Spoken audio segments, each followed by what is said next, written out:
பொழுது தென்னிந்திய நடிகர் சங்க துணைத் தலைவர் திரு கருணாஸ் அவர்களை அழைக்கிறோம். எல்லாருக்கும் வணக்கம்.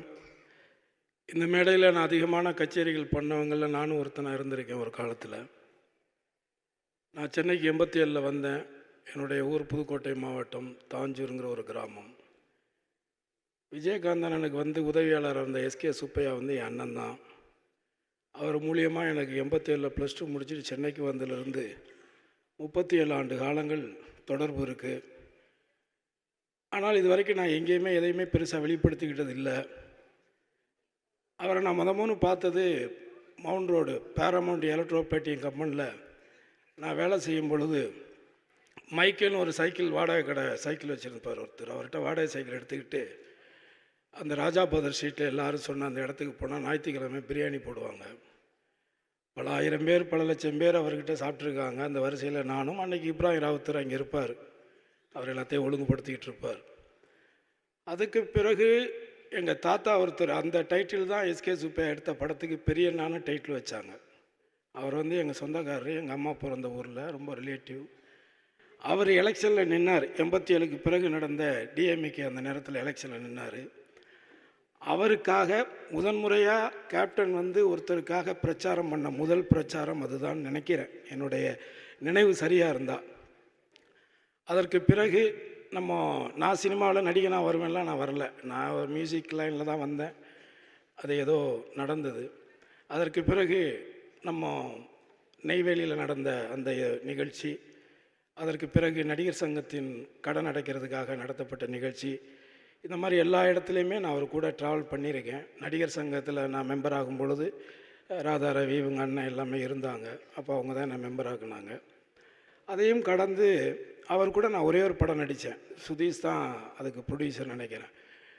சுதேசின்னு ஒரு படம். அந்த படத்தில் நான் நடிக்கும் பொழுது என்னை பொள்ளாச்சியில் வச்சு எனக்கு அவர் கொடுத்த அறிவுரைகள் எந்த படம் வந்தாலும் நடிக்கிறேன், இதுதான் நடிப்பேன் அதான் நடிப்பேன் அப்படிலாம் சொல்லாத. இந்த வடிவெல்லாம் பற்றியா எல்லா படமும் நடிக்கிறான்ல, அப்படி நிறையா படம் நடிச்சின்னா தான் ஏதாவது ஒரு படம் உனக்குன்னு ஒர்க் அவுட் ஆகும். அப்படி ஒர்க் அவுட் ஆகும் பொழுது உனக்குன்னு ஒரு கேரியர் ஓப்பன் ஆகும் அப்படின்னு என்னுடைய, அதாவது அவர் எவ்வளோ வருடங்களாக இருக்கார், எத்தனை நடிகர்களை பார்க்குறாரு. ஆனால் வளர்ந்து வரக்கூடிய ஒரு நடிகர்களை கூட அவர் உற்று நோக்கி அவனுக்கிட்ட இருக்கிற மைனஸை அவர் அடையாளம் கண்டுபிடிச்சி நீ அதை பண்ணணும் வளரணும் அப்படின்னு சொல்லக்கூடிய எல்லாரும் சொன்ன அந்த நல்ல மனசு. அதே மாதிரி முதன்முறையாக 100 அடி ரோட்டில் கட்டப்பட்ட முதல் பில்டிங் அந்த கேப்டன் பங்குதாரராக இருந்த ராவுத்தர் ஃபிலிம்ஸ் தான். இப்போ கூட அந்த மேக்கப் மேன் இங்கே வந்தார், உடல்நிலை சரியில்லாமல் இருந்தார். அன்றைக்கி கேப்டன் எங்கே ஒரு ஷூட்டிங் போயிட்டு பின்னாடி அந்த துணியெல்லாம் வச்சுக்கிட்டு இவர் கூட வந்தார்.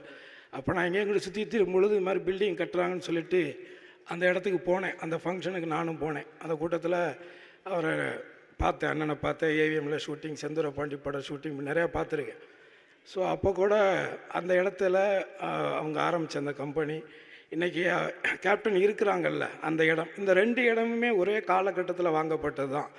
ஏதோ ஒரு படத்தில் அவருக்கு கிடைச்ச ஒரு 6 லட்ச ரூபாயில் 2.5 லட்ச ரூபாய்க்கு இந்த ராவுத்தர் பில்டிங் இடமும் 3.5 லட்ச ரூபாய்க்கு அங்கே இப்போ இருக்கிற கல்யாண மண்டபம் இடமும் வாங்கப்பட்டதாக எனக்கு ராவுத்தர் தயாரிப்பாளர் சங்கத்தில் தயாரிப்பாளராக அவர் பொறுப்பில் இருந்த காலகட்டங்களில் சொன்ன விஷயங்கள் தான்.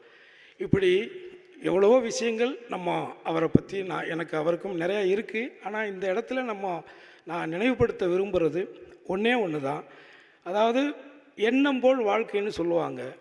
அந்த எண்ணம் நல்ல எண்ணங்களாக இருக்கும் பொழுது நிச்சயமாக யாராக இருந்தாலும் இவராக ஆகலாம் அப்படிங்கிறது தான் ஒட்டுமொத்தமாக. நம்மளுடைய எண்ணங்கள் சுத்தமாக இருந்தால் நிச்சயமாக அண்ணனை போன்ற ஒரு இடமும் மக்களிடத்தில் கிடைக்கும். இன்னொரு விஷயம் என்னை பொறுத்தவரை நான் ஒரு கிட்டத்தட்ட ஒரு 23 வருஷமாக இந்த துறைக்கு வந்துட்டேன். 160 படங்களுக்கு மேலே நடிச்சிட்டேன். எல்லா நடிகர்கள் கூடவும் நான் நடிச்சிட்டேன். நான் நடிக்கலைங்கிற நடிகர்கள் 1-2 பேர் வேணால் இருக்கலாம். ஆனால் பெரிய நடிகர்கள் எல்லார் கூடவுமே நான் நடிச்சிட்டேன். அப்படி நான் நடித்து பார்த்த நடிகர்களில் தன்னை மட்டுமே நம்பக்கூடிய ஒரு நடிகர், அவருக்கு இந்த நம்பர் 1 மியூசிக் டைரக்டர் தேவையில்லை, நம்பர் 1 டைரக்டர் தேவையில்லை, நம்பர் 1 ஹீரோயின் தேவையில்லை, நம்பர் 1 காமெடியன் தேவையில்லை. இன்றைக்கி நீங்கள் எந்த ஹீரோ வேணாலும் எடுத்துக்கோங்க. இன்றைக்கி கரண்டில் ஒரு 100 கோடி ரூபாய்க்கு வியாபாரம் நடக்குதுன்னா அது 150 கோடியாக மாற்றுறதுக்கு தேவையானது சேர்த்துக்குவாங்க. அதுதான் இன்றைக்கி நடைமுறையில் எல்லாருமே, அது யாராக இருந்தாலும். அந்த விதத்தில் நான் பார்த்த நடிகர்களில் உண்மையான சூப்பர் ஸ்டார் யாருன்னு கேட்டால் எங்கள் அண்ணன் விஜயகாந்த் மட்டும்தான். அனைவருக்கும் நன்றி.